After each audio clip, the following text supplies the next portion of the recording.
Today's perspective shift is all about the way that you view time. We're going to talk through the way that you view your goals, the way you see the things that you desire coming towards you. We're going to talk through some different tactics and methods for staying in the present moment. And I'm going to share with you this shift that was my first introduction into manifestation and spirituality that actually clicked and made sense for me. This should remove any resistance towards your goals and help you live a more aligned life each day, because it's all about being in the present moment and enjoying the little things in life as the big picture goals come into your life. It's going to be a good one. Stay tuned. Welcome to Perspective with Kaylee Phillips, the safe space to get deep, break through, and find alignment. Here we prioritize wholehearted self-love, passion-driven careers, and living your absolute best life. You're here for a reason, so jump into the good energy, put your rose-colored glasses on, and tune in for massive impact and growth. I'm your host, KP, ready to release perfect and welcome perspective.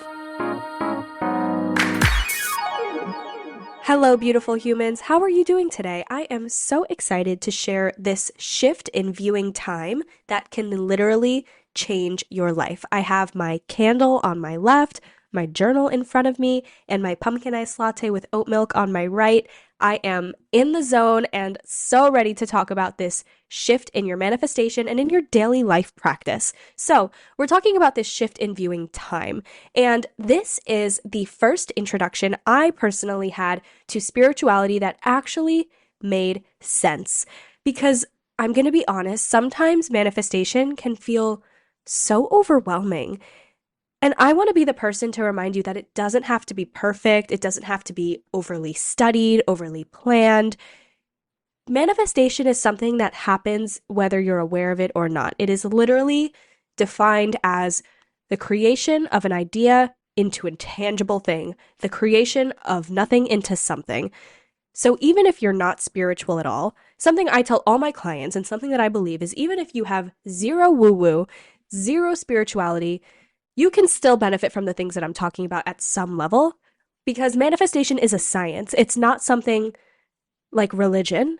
It is literally a science, and we are just diving into the laws and talking about it in a deeper way so that you can retain a deeper understanding of how it works and improve your knowledge on how the laws work, and then use that to make your life better. So I had been introduced to manifestation, of course, before I learned about this, but like I said, it always felt very overwhelming and just confusing and a little bit like, okay, I don't understand exactly how that's going to work. But this one is golden. It's simple. It's something that can be applied to your daily life. It's something you can start doing literally today after you listen to this. So let's get into it. I'm going to start by painting a picture for you. So look back on your life. Look back on your recent life. Have you ever set a goal that literally drove you crazy to achieve, and maybe you never even achieved it? Probably a financial goal, but it could be anything. Maybe a certain person, like a certain relationship that you wanted to transpire, you wanted to manifest. Maybe a certain coach you wanted to work with. Maybe a certain vacation you wanted to go on. A certain cash number, a certain opportunity, a certain winning, like a competition winning or something. Something that you wanted to happen, and you were so focused on it that it literally drove you mad, and it was all you can think about. I have been there before too. You're definitely not alone in that. It's okay. It happens. But when you set a goal, what visual comes to your head? Usually it's that you're here and the goal is over there in the future, and you have to chase the goal. You have to run towards the goal. You have to hustle and do the things so that you can then have that goal. I want you to shift your perspective of time. So I want to remove that visual from your head, or remove that thought. If you're not a visual person, just the thought in general that you have to hustle and chase towards a goal that is way in the future and is not tangible yet. It's just an idea. It's out there and you hope to grab it one day. I want to remove that visual from your mind. Because here's the thing, if we believe in manifestation, then we believe that our desires already exist for us. They're already waiting for us. They are on the timeline, and we don't have to rush or hustle. We just have to align ourselves with the energy of that manifestation. If we believe in it, then we believe that it already exists, right? That's how it works. And this is something that I want you to really focus on. You need to trust the universe at all times. You can't trust the universe sometimes. You can't trust the universe when you see 555 on the clock and things are going good and you have a great day, but then not trust the universe when you get into a car accident or when you lose your keys and you're saying, what the hell, universe? What are you doing to me? I can't trust you. It needs to be consistent. You need to be able to see the potentially negative things happening in your life in the present moment and say, okay, I trust that there's some reason for this. I'm trusting something. You might not see it right now, but it's all working out for you. It's always going your way, right? So this means that everything is always existing at all times. The past, the present, the future, they are all happening in the quote now. Now, this is where it might feel a little bit confusing, but that's okay. Stay with me. I'll say it again. If we believe in manifestation, then we believe our desires already exist for us. They are already waiting for us, which means that the future and the present and the past are all happening in the now. Because everything you could ever want already exists for you. It's already yours. You just need to align with it. So let me paint this visual. You're chasing the goal. This is option 1. You're running towards this goal. You're hustling towards this goal. You are running down the track, doing everything you possibly can, and all you can think about is this goal. Option 2, you are standing still. You are standing in the present moment. Right now, wherever you are, be still. Stop thinking about the future. Stop obsessing over all the things you need to do to make all the pieces fall into a row. Just be present and stand still. Now imagine that goal. That goal that you set, it is coming towards you. You're standing still, and the goal is coming towards you. How does it get closer to you? How does it come faster? By doing the next best thing for yourself, even if that's taking a nap, even if that's going out and giving yourself some separation from the goal and hanging out with your friends. It might be working on your business. It might be locking in and getting some work done for the day. Maybe it's eating a really good meal. Maybe it's drinking your water and staying hydrated. Maybe it's a meditation practice to allow some new ideas to flow through you. But you're always doing the next best thing for yourself, not trying to think 20 steps ahead, not trying to think all the way down at the end of the tunnel. What do I need to do? Let me hustle and do all of these 35 things tonight. Just the next best thing. Keep your mind in the present moment. What else can we do to make it come faster? Maybe we need to remove some roadblocks. Maybe this thing moving towards you is going to face some roadblocks, and that's up to you, the next best thing, to remove them. So maybe it's removing the toxic people from your life, or the people that don't support this goal entering your life, or the people that just drain your energy and don't see what you're working towards and don't see you for who you are or support this best version of yourself. Remove those people from your circle. You don't need that energy. Maybe it's removing certain environments. If there's a place that you find yourself going very often that drains your energy, that doesn't feel good, that feels like it's bringing you away from your goals, don't go to that environment anymore, or take yourself out of that environment. It could be a location, it could be just an energy that people bring. Maybe there's mental blocks. This is where you need to work on yourself, do some shadow work, dig deep into the mental blocks that you might have that are prohibiting the goal from coming into your life, or removing some toxic habits. This is something I talk about a lot. We'll talk about it more deeper into the podcast, but if you have some toxic habits and you're doing all the right things, you're doing the work, you're doing the journaling, you're focusing on yourself, but then you step away from that meditative practice or you step away from writing in your journal and go into some really toxic habits, you're kind of negating all of the good that you're doing by putting that toxic energy into your world and into your daily practice. What else can we do to bring that goal closer to you and make it come faster? The path of least resistance. So this is the path where you are doing the next best thing for yourself and consistently choosing yourself and choosing alignment. This is the path where your mind, body, spirit, and energy are always your top priority. You're choosing yourself, you're filling your own cup so that you can effectively pour into other people's cups, and you are following what matters to you. Because people might not tell you this often, and people might, if you shared this with someone else, it's very likely if you have some toxic people in your world that need to be removed, you could say this to someone, you could share what you learned in this podcast, and they can say, that's such a selfish perspective. That's such a selfish way to live. That is so selfish. How could you live always choosing yourself? Sometimes you have to put yourself last and choose other people. I disagree. I think there are some situations where I do get to choose other people, but that's because in the morning I chose myself. I started my day and I built a practice over many months and years that allows my cup to always be full. Because then if I say, "Oh, I need to choose other people," which I did. I lived like that for way too long, choosing other people, putting everyone else before my own happiness, and it's draining. You're operating on an empty cup, and that's not fair to you. But once you start being self fulfilling and prioritizing your mind, body, and spirit, which if everyone cares for their own person and then we can pour into each other, that is such a blissful universe. That is such a beautiful place to live. And it is not selfish for you to take care of yourself. Simple things like self care before you go to bed and when you wake up in the morning, simple things like doing a journal practice in the morning and doing some deep breathing before you check your phone and before you start talking with your clients or getting into your work zone. Those things can seriously change your life.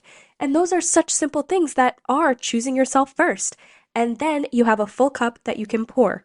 You can pour out of it and show up for other people. So what are some things you can do to stay in the present moment? Because I'm telling you now, shift your perspective. Instead of chasing the clock, I want you to just stay present and stand still. But how can you actually do that? Because that's probably a lot easier said than done, right? The first one is setting intentions throughout your day consistently. So I think a lot of us start the intention setting practice by setting an intention in the morning, right? Like you wake up, you do your journal, and you say, okay, this is my intention for the day. And then maybe in the morning that goes pretty well. You're pretty focused on it. And then as the day goes on, you kind of forget about it or you get sidetracked or you kind of start multitasking and not really 100% focused on this intention. Then the day ends and you're like, oh, shoot, I didn't really focus on that intention. I kind of forgot about it. That's why I like to set intentions consistently, like every hour in the beginning of your practice. Then you can kind of move into every 2 hours, every 3 hours, maybe only twice a day, but that's going to grow with your ability to stay focused and stay locked in on a certain intention. So if you're able to set reminders on your phone for every hour or carry a notebook with you, like one of those little pocket notebooks, and every hour set a new intention as your day goes on, that will be so great for your mindfulness. And this really trains a habit of staying in the present moment. And a system I like you to keep in place during this intention setting new habit. So let's say you go on your phone right now as you're listening to this and set up reminders to come every hour. I want you to give yourself permission to assess, forgive, and shift. So assess the situation. Maybe it's been an hour since you set an intention last and you have not committed to that intention. You set the intention at 10 o'clock, 10:02, you were on your phone on TikTok, and now next thing we know, it's 11 o'clock, you're still on TikTok. Assess, it's okay. We kind of lost the intention there. Forgive immediately. It's okay. This is a practice. I'm training a new habit. And then shift. Shift your energy back into the intention you had originally set or set a new one and now move into the next hour. Because it's really healthy for you to be able to forgive instantly in that moment and train yourself to do that, because then the habit will build more naturally and you won't develop a resistance to the practice or a resistance to yourself or build up a negative mindset of, oh, I can't do this or I'm not good at this. I want you to understand that it's probably going to happen. You might even find yourself getting annoyed by the notifications. You might find yourself swiping it out and ignoring it and not setting an intention. That's okay. It happens, but I want you to assess each time one of those things happens and forgive and then shift and keep training yourself to come back into the energy and come back into the intention setting. Then later down the road, what's going to happen is you don't need that notification. You're already doing it in your head. You find yourself moving out of your intention and saying in your head, oh, let me come back to where I was. And then you don't even need the notifications anymore because you've developed a habit of constantly staying focused on your intention. And let me preface too, your intentions don't have to be these like big, groundbreaking, incredible things. An intention can literally be to watch my show. Sometimes I try to watch TV and then I end up on my phone and then I end up in the kitchen and then the TV's still playing in the living room and I'm upstairs now, it's normal. It happens to the best of us. Set the intention for whatever you want it to be. If you want it to be content creation for 1 hour and not let yourself switch to 6 different tabs and be doing client work and content creation and creating a new podcast idea and a new program over here and also thinking of what to bake for dinner. It happens. It all is okay, but that's why it's important for you to maintain that practice of assess, forgive, and shift. It's going to happen always in the beginning phases of building a new habit. But I really believe in that one for helping you to stay present and then remember the bigger picture. When you set an intention, maybe in your head, remind yourself of the bigger picture. Why am I doing this? The reason that I'm focused on content creation right now is because XYZ. And when I set this intention, it creates the bigger picture of allowing me to build the habit of staying present in the moment. And that gives me the bigger picture of my manifestations flowing through me and embodying this new manifestation practice of letting everything come to me and not hustling and chasing my goals. There's always a bigger picture that you can connect it back to. And that's what I'm going to get into with this next topic, the next way that you can stay present in the moment. And that is setting micro goals. I talk about this nonstop. My clients are probably sick of hearing me talk about it, but I believe in it so heavily. This is something that I have implemented for over a year now, and it has completely changed my life. Micro goals are small goals that are only up to you. They do not rely on anyone else's input or anyone else's actions. So, for example, making a sale is not a micro goal because that requires the other person to participate and to say yes. A micro goal can be making the bed every morning. A micro goal can also be showing up to sales, not making a sale, but showing up for 20 minutes to intentionally make sales in whatever way it is that you conduct your sales, whether it's one-on-one lead generation and conversations, or if it's in a bigger advertising way, whatever it is, visibility, focusing on that for 20 minutes can be a micro goal. When you set a goal, micro daily, weekly, and monthly goals need to lead into that bigger picture goal. Because if you keep focusing on the big winner, you are creating a habit of never being satisfied. So for example, if you have a goal of hitting 6 figures and you're constantly thinking every day, okay, what can I do to hit 6 figures? You are setting yourself up to be in a constant cycle of disappointment because you're not going to hit 6 figures today. It's going to happen at some point. It's on the timeline, right? We're staying present in the moment. But how can we be present in the moment if all you're thinking is, okay, how can I hit 6 figures today? We need to set micro goals that track back all the way to your present moment, to the point that the best thing for you to do today could be self-care and taking a freaking nap. Whatever it is, you need to do the next best thing for yourself and create those daily, weekly, and monthly micro goals, or however long you think it's going to take to get towards that goal. Maybe it's not as big as hitting 6 figures. Maybe it's being able to run a mile without stopping. Set some micro goals. I'm going to be able to run 0.5 miles before I stop. Then go back one. I'm going to be able to run a quarter of a mile before I stop. And then go back one. I'm going to be able to run 0.1 and then walk 0.1 and then take a 30-second break. And then run 0.1 and walk 0.1 all the way, you know? It needs to come back and back and back and back. And then another micro goal, along with being able to run that mile, is remembering to drink your water every day, making sure that your diet supports running a mile every day, making sure that you're taking consistent rest days, making sure that you're stretching. You know, there's a lot of different ingredients that go into it. And if you go to the gym and say, okay, I'm going to start running a mile, you're going to get exhausted, you're going to burn out, your muscles are going to be so sore the next day. Maybe you'll do it, but you might pass out. It's going to be awful. You're going to create a lot of resistance towards that treadmill, and you're probably not going to do it again for a little while. And then maybe a couple weeks later, you'll be like, oh, I want to do that again. And then you go do it, and it's the same thing because you're hustling and you're rushing it and you're forcing it when there's micro goals that could support you going into it. And then guess what? Maybe you set these micro goals and you said, okay, I'm going to run 0.1 and then stop. You get to the 0.1, you're feeling on fire. You're good. You make it to the 0.2. Now you're celebrating a huge thing. And now you've set yourself up to consistently show up towards this goal because you've attached positive feelings towards it, you've attached success towards it, and it's going to come quicker for you. If you're just focusing on the big picture goal, if you're just focusing on the end result, when that goal actually comes, you're not going to feel good because now you've created a habit of chasing instead of being present. So basically what I want for you is I want you to have something to celebrate every single day. Without these micro goals, it can really turn into a burnout pattern because once you start running in that cycle, you are building so much anxious momentum and speed that it's hard to slow down. So once you achieve the goal, it still isn't enough. Once you achieve running the mile, now you want to run 2 miles in one session. You're so busy running, no pun intended, that you can't stop to appreciate the smaller goals. You can't appreciate the process. And then you really have to ask yourself, what matters? Is it this superficial, tangible goal, or is it what I'm learning on the way? And that might sound cheesy, but if it all ended tomorrow, would you be satisfied with the way that you've been living and with the mindset that you've adapted? Or would you be a little bit annoyed with yourself and frustrated because all you were thinking about is this end goal, this superficial, tangible end goal, and forgetting to just enjoy life? Because what's the point of all of this? What's the point of setting goals? It's not just to win the trophy and celebrate the goals, but it's about the journey. It's about the process. And if you don't believe that, then we need to do some shadow work and we need to do some inner work to see what you're trying to fulfill inside of you and what gap or hole you're trying to fill by achieving these superficial goals.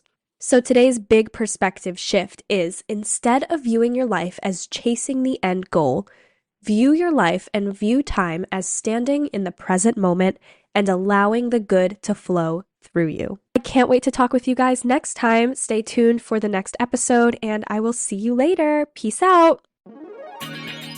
Make sure you are registered for Aligned Abundance, the free masterclass happening on October 22nd. This masterclass was made for you if you want to bridge the gap between where you are now and where you want to be at the end of the year, achieving all of your year's goals in alignment and with peace of mind. You crave the flow of an abundance mindset and aligned intuitive action towards your dreams. And right now you are on your journey of self-love, personal development, and becoming the best version of yourself. You deserve to live in your creative space, pursuing your passion, and constantly becoming the best version of yourself while taking care of yourself. You want to build consistent habits, practice gratitude, and find that beautiful, harmonious balance of an aligned mindset and diligent strategy and action. You are ready to make bank doing what you love, and you are done settling for less than you deserve. Part 1, we are setting the stage for an aligned mind, and I am deep diving into an abundance mindset for success, teaching you how manifestation actually works, helping you strategically pave the path towards your goals using the micro and macro goal habit tracker and KP's daily habit method, and I am sharing with you my daily gratitude journal and mindfulness guide. In part 2, we're diving into the strategy, digging deeper into your alignment. I'll be sharing my alignment method broken down with guidance to implement, and we'll be talking about the Ikigai model explained in a deep dive with intuitive action steps. You also get some bonus features by signing up for the free masterclass. Some of those bonus features are early access to the details of my new program and a mega pre-sale, which is coming this November. You'll also get access to enter a giveaway to gain free access to said program, and you'll have the opportunity to win a free one-on-one call with me. You also get a free download. This is going to be 30 days of alignment self-accountability so that you can implement for a full month and achieve your dreams and find alignment within those 30 days. A common question is, how far along in business should I be to attend this free masterclass and get value from it? The beauty of alignment, habit building, and mindfulness manifestation mentorship is that you will take value and new perspective no matter how far along you are in business. This free experience is a great resource to enhance your own business, enhance the way you serve your clients, or enhance your personal life in general. The beauty of alignment is whether you have no business at all or you are well established, you will walk away having learned something and taking incredible value. As a multiple six-figure mentor, I am sharing things with you that I still consistently use in my business. I'm sharing things that my private high-level one-on-one clients use, and I'm sharing things that I wish I knew before I ever had a business. So this is an amazing experience for all levels, and we are digging into the alignment of the mind because alignment is the bare minimum that everyone deserves. I can't wait to see you there. It is happening on October 22nd. Make sure you sign up using the link in the description and mark your calendars.